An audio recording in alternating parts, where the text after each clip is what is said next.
আসসালামু আলাইকুম। Technique easy এডুকেশনের পক্ষ থেকে স্বাগতম জানাচ্ছি। আমি জুয়েল। আজকের পর্বে আমরা চতুর্থ অধ্যায়ের কিছু এমসিকিউ সমাধান করব, যেগুলো আমাদের পাঠ্য বইয়ে আছে, অর্থাৎ মূল বইয়ে আছে। আমাদের প্রথম প্রশ্ন যেটা দেওয়া আছে, এক্স সমান যদি 60 ডিগ্রি হয় তাহলে এক্স এর সম্পূরক কোণের অর্ধেকের মান কত? তাহলে এখানে আমার বের করতে হবে এক্স এর সম্পূরক কোণের মিনিংটা কি, আর এরপরে হলে এর অর্ধেকটা তো করতেই পারবো। তো আমরা জানি সম্পূরক এবং পূরক কোণ, যদি কোনো একটা কোণের সাথে যত ডিগ্রি কোণ যোগ করলে দুইটা মিলে 90 ডিগ্রি হবে, তারা হলো পরস্পর পূরক। আর যদি আমাদের ওই কোণের সাথে যত ডিগ্রি যোগ করলে তারা মিলে পরস্পর মিলে যদি 180 ডিগ্রি হয়, সেটা হলো সম্পূরক কোণ। এখানে আমাদের আছে 60 ডিগ্রি, দুইজনকে মিলে হতে হবে আমাদের 180 ডিগ্রি, আমাদের আছে হলো 60 ডিগ্রি, তাহলে এখানে আরও আমাদের 120 ডিগ্রি।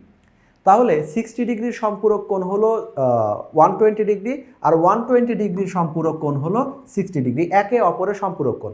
তাহলে এখানে 60 ডিগ্রির সম্পূরক কোণ হলো আমাদের 120 ডিগ্রি, সেটাকে যদি আমরা অর্ধেক করি তাহলে 120-র অর্ধেক আসবে হলো 60 ডিগ্রি, তাহলে আমাদের সঠিক অ্যান্সারটা হবে হলো 60 ডিগ্রি।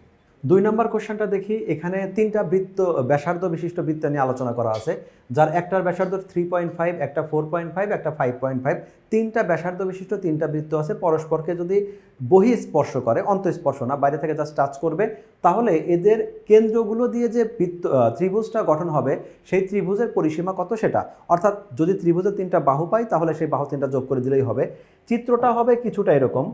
যদি আমাদের এরকম তিনটা বৃত্ত হয়, আমি ধরে নিচ্ছি যে এই বৃত্তটার ব্যাসার্ধ 5.5, এটা আমাদের 4.5, এটা 3.5, এই তিনটা বৃত্ত আছে এবং তারা স্পর্শ কি বহিঃস্পর্শ করবে, জাস্ট বাইরে থেকে কোনো মতে তারা টাচ করবে। এরকম যদি হয় তাহলে এখন এর তিনটা কেন্দ্র যোগ করলে আমরা যে ত্রিভুজটা দেখতে পাচ্ছি, এই ত্রিভুজটার পরিসীমা কত হবে সেটা।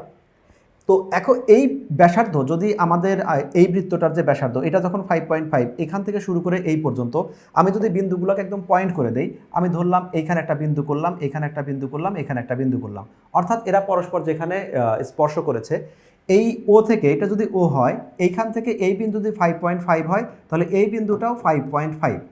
যদি আমাদের এখান থেকে এই বিন্দুটা 3.5 হয় তাহলে এইখান থেকে এই বিন্দুটাও 3 এটা হবে 5।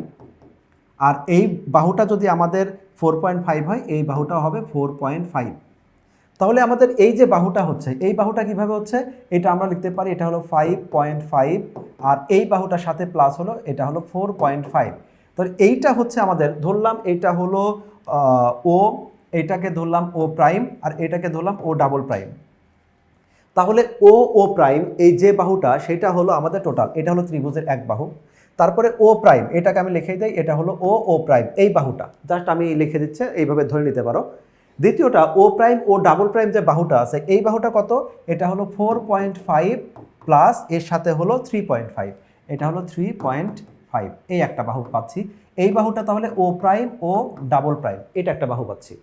এর পাশাপাশি আমাদের এখনো ও ডাবল প্রাইম, এই যে বাহুটা আছে, এই বাহুটা হবে কত, এটা হবে হলো 5.5 প্লাস এর সাথে আসবে হলো 3.5, এইটা হলো ও প্রাইম, ও ডাবল প্রাইম। এই যে বাহুটা আছে, তাহলে আমরা ত্রিভুজের তিনটা বাহু পাচ্ছি। পরিসীমা মানে কি, তাহলে আমরা জাস্ট এই তিনটা বাহুকে আমরা যোগ করে দিব। তার মানে আমরা এই বাহুকে যদি যোগ করে দেই, এটা যোগ করলেই হয়ে যাচ্ছে।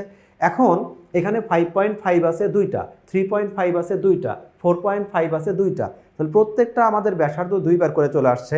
সেজন্য অঙ্কটা শর্টকাট করার সময় আমরা কি করব, আমরা শুধুমাত্র ব্যাসার্ধ যেটা দেওয়া ছিল, তিনটা ব্যাসার্ধ যেটা দেওয়া আছে, প্রশ্নে চলে যাই আমরা।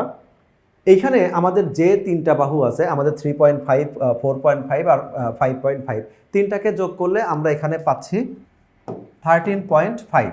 তাহলে যেহেতু এখানে প্রত্যেকটাই দুই গুণ করে আসছিল, আমি সরাসরি এখানে এমসিকিউ যখন করব তখন তার আমরা বৃত্তগুলো অঙ্কন করব না, শুধুমাত্র ইমাজিন করব। তোমাকে যেটা বুঝাচ্ছি যে প্রত্যেকটা ব্যাসার্ধ যেহেতু দুইবার করে আসে, তাহলে আমাদের তিনটা ক্যালকুলেটরে যোগ করে তাকে 2 দ্বারা মাল্টিপ্লাই করব, তাহলে রেজাল্ট আসবে 27। তাহলে আমাদের সঠিক উত্তর হলো এইটা।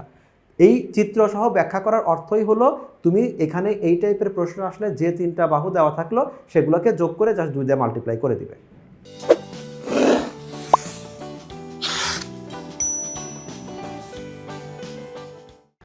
পরবর্তী যে দুইটা প্রশ্ন আছে 3 এবং 4, দুইটা প্রশ্নের জন্যই আমরা এখানে এই চিত্রটা ব্যবহার করব।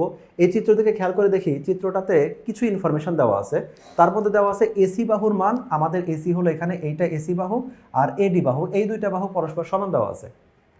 আবার এখানে আমাদের এই বাহুটা 6 দেওয়া আছে, এখানে এই বাহুটাও 6 দেওয়া আছে, অর্থাৎ এই দুই বাহুকে সমান ভরে দিল, কিন্তু এইটার সাথে আবার চিত্রে লেখা আছে এই যে মান দুইটা সমান, তাহলে এখানে আমরা বলে দিতে পারি না এইখানে আমাদের এই এই বাহুটাও সমান। এই ব্যাপারটা আমরা একটা উপপাদ্য কিন্তু পড়েছিলাম যে যদি আমাদের একটা সমকোণী ত্রিভুজের এই অতিভুজের মধ্যবিন্দুটা যোগ করা হয়, তাহলে আমাদের এই অতিভুজের মধ্যবিন্দু যোগ করলে এখানে যে বাহুটা তৈরি হবে সেটা হলো এই দুইটা বাহু সমান, অর্থাৎ এই বাহুটা অতিভুজের মধ্যবিন্দু যোগ করে যে বাহুটা পাবো আমরা, মধ্যমাটা পাবো, সেটা আমাদের এই যে বাহুটা আছে এই বাহুটার আমাদের অর্ধেক হবে, অর্থাৎ অতিভুজটা ডাবল হবে। তাহলে এইখানে কিন্তু আমাদের এটা সমকোণী ত্রিভুজ সেটা বলা নাই, কিন্তু এর উল্টা কথাটা বলে রাখলো যে এই তিনটা কিন্তু পরস্পর সমান। সরাসরি বলে দেয় নাই, কিন্তু বলে দিচ্ছে এই দুইটা সমান, আবার এখানে দেখতে পাচ্ছি এরাও দুইটা সমান, অর্থাৎ তিনটায় যদি 6 হয় এটা আমাদের একটা সমকোণী ত্রিভুজ। যদি সমকোণী ত্রিভুজ হয়, এবার আমরা এই তথ্যগুলো ব্যবহার করি। প্রথমে বলেছে এডিসি এর মান কত, অ্যাঙ্গেল এডিসি এর মান আমাদের যেটা আছে এই এডিসি এই কোণটা এটা কত ডিগ্রি সেটা বের করতে হবে। শুরুতে তাহলে দেখি আমাদের এখানে অতিভুজ যেটা আছে, অতিভুজ আমাদের ডিই, এই অতিভুজের মানটা পাচ্ছি হলো 12, কারণ যেহেতু এই দুইটা 6 + 6। এখানে যেটা একটা সিই বাহুটা আছে, এই বাহুটা আমরা পাচ্ছি হলো এখানে 6√2। তাহলে এখন যদি আমরা সরাসরি পিথাগোরাসটা ব্যবহার করি, পিথাগোরাসটা ব্যবহার করলে আমরা কি পাবো, লম্ব স্কয়ার প্লাস ভূমি স্কয়ার সমান অতিভুজ স্কয়ার। আমি আপাতত ধরে নিচ্ছি এই যে বাহুটা আছে এটাকে আমি এক্স ধরে নিলাম। তাহলে এখন বলতে পারি যে এক্স স্কয়ার প্লাস এখানে হলো এই ভূমি স্কয়ার, লম্ব তো এক্স, ভূমিটা কত আছে 6√2, এটা হলো হোল স্কয়ার ইকুয়াল অতিভুজ স্কয়ার, অতিভুজ হলো আমাদের 12 স্কয়ার। আমরা যদি ক্যালকুলেশন করি, এটা জাস্ট এই পিথাগোরাসটা, আমাদের শুধু এক্স এর ভ্যালুটা দরকার। তাহলে শুধু এক্স সমান কি হবে, এক্স স্কয়ার সমান হবে হলো আমাদের এতটুকু 12 স্কয়ার। তাহলে শুধু এক্স সমান কি হবে, আমরা এই যে রেজাল্টটা আছে সরাসরি ক্যালকুলেটর উঠায় প্রেস করলে এই ভ্যালুটা যেটা পাচ্ছি সেটা 6√2 পাচ্ছি। তাহলে এই যে আমাদের বাহুটা আসছে, ফাইনালি যে বাহুটা পাচ্ছি, তাহলে এইটা আমাদের 6√2 পাচ্ছি। তাহলে এখন আমাদের ত্রিভুজটা খেয়াল করি, এটা একটা সমকোণী ত্রিভুজ যেখানে আমাদের এই দুই বাহু পরস্পর সমান।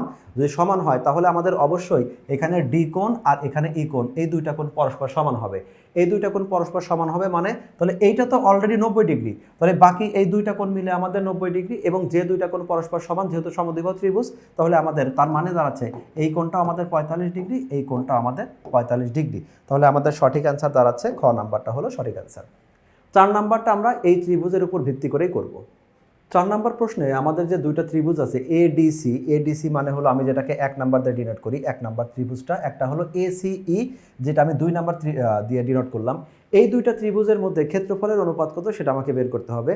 প্রথমে দেখি এইখানে ত্রিভুজের মধ্যে কিছু কিন্তু মিল আছে, যেমন এই 1 নাম্বার ত্রিভুজের এই বাহুটাও আমাদের 6, 2 নাম্বার ত্রিভুজে এই বাহুটা আমরা 6, যেটা উপপাদ্যের প্রমাণের সময় আমরা বিস্তারিত করে থাকি। তারপরে এইটা আমাদের একটা সাধারণ বাহু, দুইটা ত্রিভুজের জন্যই এসি আমাদের বাহু আছে সাধারণ বাহু। এর পাশাপাশি আমরা দেখতে পাচ্ছি যে এটা আমাদের 90 ডিগ্রি, এটা আমাদের 90 ডিগ্রি, কারণ আমাদের জ্যামিতির শর্ত ছিল এরকম, যদি এটা সমকোণী ত্রিভুজই হয়, এটা যদি মধ্যবিন্দু হয়, নতুন যে বাহুটা হবে সেটা এখানে আমাদের সমকোণ আকারেই থাকে। এখানে টোটাল দুইটা ত্রিভুজই আমাদের সর্বসম প্রমাণ হয়, যেটা আমরা জ্যামিতির প্রমাণের সময় বলি। অর্থাৎ এই টাইপের যদি কখনো ত্রিভুজ হয় যেখানে একটা সমকোণী ত্রিভুজের অতিভুজের মধ্যবিন্দুর সাথে আমরা সমকোণের যে শীর্ষবিন্দু আছে সেটা যোগ করি, তাহলে যে দুইটা ত্রিভুজ গঠন হয় সেই দুইটা ত্রিভুজ যেহেতু সর্বসম, তাহলে এদের ক্ষেত্রফল দুইটা পরস্পর সমান হবে। অর্থাৎ এদের ক্ষেত্রফল যদি সমান হয় তাহলে আমাদের এখানে সঠিক অ্যান্সার যেটা হবে খ নাম্বার, এটা হলো আমাদের সঠিক অ্যান্সার 1:1। 1:1 মানে হলো দুজনের ক্ষেত্রফলই পরস্পর সমান। এভাবে বিভিন্ন জ্যামিতির যে মূল সূত্রগুলো যে থাকে বা মূল প্রশ্ন যেগুলো থাকে, যেগুলো আমরা প্রমাণ করি, সেগুলোই সাধারণত আমাদের এমসিকিউ চলে আসে, তথ্যগুলো আমরা সরাসরি ব্যবহার করতে পারি। তো এভাবে তোমরা সমাধান করবে, আর আমাদের পরবর্তী পর্বে আমাদের সাথে সংযুক্ত হবে, সেই সব পর্বে স্বাগতম জানিয়ে আজকের মতো বিদায় নিচ্ছি। আল্লাহ হাফেজ।